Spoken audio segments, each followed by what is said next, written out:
Alors vous l'avez peut-être déjà constaté, les codes de la beauté masculine ont tendance à changer. Non seulement les hommes assument d'utiliser des cosmétiques qui leur sont destinés, et pas juste des produits d'hygiène type déodorant ou de nécessité comme la mousse à raser, mais surtout, ils sont de plus en plus nombreux à les acheter eux-mêmes. Vous êtes peut-être dans ce cas-là. Si vous me suivez sur cette chaîne, c'est que vous avez envie, bien sûr, d'en savoir beaucoup plus que 99% des hommes de votre entourage et surtout, vous avez compris que c'est clairement ce qui va vous différencier. C'est simple, si vous faites comme tout le monde, vous aurez les mêmes résultats que tout le monde. Si vous faites mieux et différemment, vous aurez forcément plus de chances d'avoir les effets que seule une minorité d'hommes arrive à avoir. Si ça vous intéresse, vous êtes au bon endroit. Et croyez-moi, dans quelques instants, vous allez en apprendre encore plus. Car aujourd'hui, dans cette vidéo, je vous partage 5 conseils à mettre en place dès maintenant pour améliorer significativement votre routine de soins du visage que même la plupart des femmes ignorent. Ça vous tente? Alors c'est parti!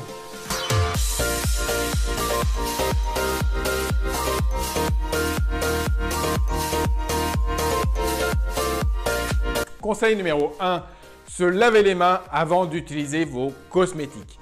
C'est simple, mais encore faut-il y penser. Certains d'entre vous suivent mes conseils en nettoyant leur visage, en appliquant un hydratant le matin et le soir. Vous faites tout bien, j'allais dire comme il faut, avec les bons produits, de bonne qualité, adaptés à vos besoins, mais il y a un hic dans tout ça.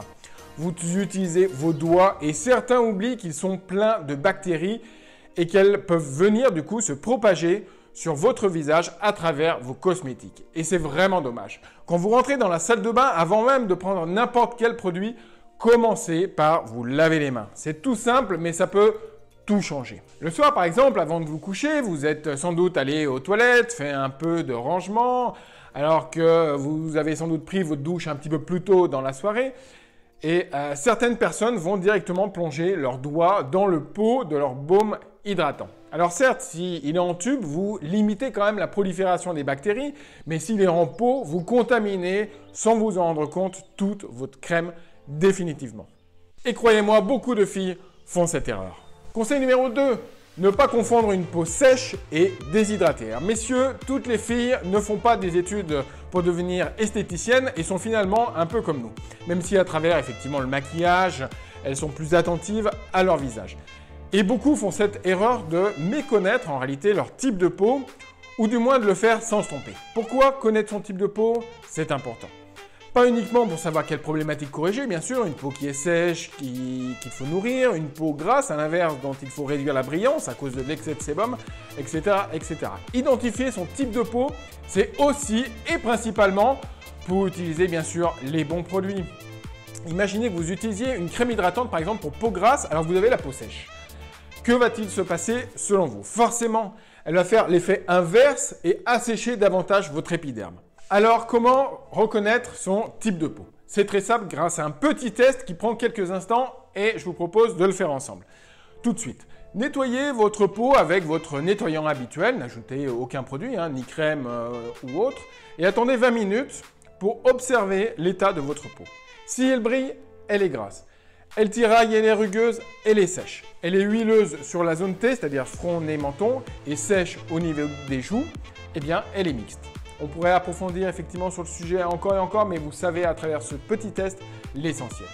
Voilà, vous venez de définir votre type de peau, sa nature immuable en quelque sorte. Donc c'est son état permanent qui ne changera pas. Mais il arrive de temps en temps que la peau est dévitalisée, qu'elle est déshydratée à cause de la chaleur, du froid ou d'autres éléments, d'autres facteurs extérieurs. Mais ça, c'est un état ponctuel. Et si vous faites le test à ce moment précis, vous ne pouvez pas savoir si votre peau est sèche, si c'est bien votre type de peau permanent, ou si elle est juste déshydratée, c'est-à-dire une condition passagère à ce moment-là précis. La solution, refaire le test de tout à l'heure à plusieurs moments de l'année pour vérifier votre type de peau.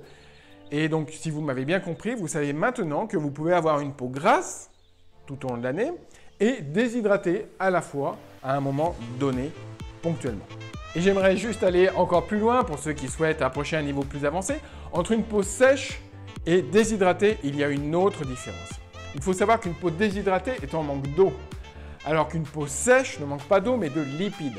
Car le film protecteur qui se trouve à la surface du visage, le fameux film hydrolipidique, ne parvient pas à produire assez de gras pour maintenir sa fonction barrière.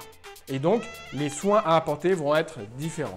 Des crèmes ou des masques hydratants à base d'eau pour une peau déshydratée et des crèmes à base de lipides, comme des baumes contenant des huiles, des acides gras ou du beurre davantage que d'eau, comme de l'huile de jojoba, du coco, du beurre de karité, pour n'en citer que quelques-uns. Conseil numéro 3, exfoliez votre peau. On aurait tendance à penser que les filles en sont accros, mais avec la multiplication des produits 2 en 1, nettoyants, exfoliants réunis, etc., le gommage seul en tant que tel retombe un peu dans l'oubli au profit de ces nouveaux produits et des masques peel-off, comme on voit en ce moment. Et pourtant, nous les hommes, il y a de bonnes raisons, de nombreuses raisons d'en être adeptes. J'en vois au moins 3 aujourd'hui, des avantages immédiats. En premier lieu, évidemment, le gommage manuel permet d'affiner le grain de peau et la rend plus lisse au toucher quasi instantanément. De désincruster les pores afin d'éliminer les points noirs, bref, de nettoyer vraiment plus en profondeur. Sachez qu'en moyenne, la peau masculine est justement 20% plus épaisse que la peau féminine. Vous imaginez tout l'intérêt. Et donc, si vous n'avez pas encore ajouté une fois par semaine ce type de produit dans votre routine visage, vous allez rapidement l'adopter, j'en suis sûr.